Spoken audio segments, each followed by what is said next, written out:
Kapal ikan nomor lambung Malaysia, tidak ada bendera, dengan alat tangkap white troll atau troll di perairan Selat Malaka.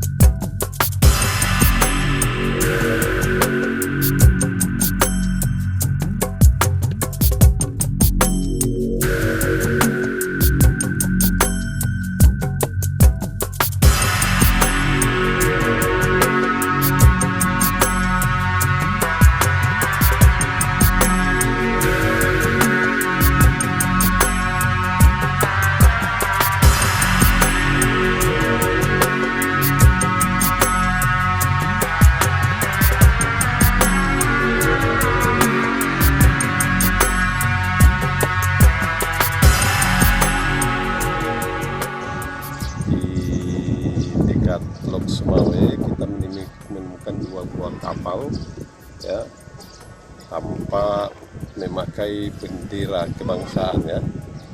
Tapi kapal tersebut setelah kita teliti bahwa kapal tersebut berasal dari Malaysia.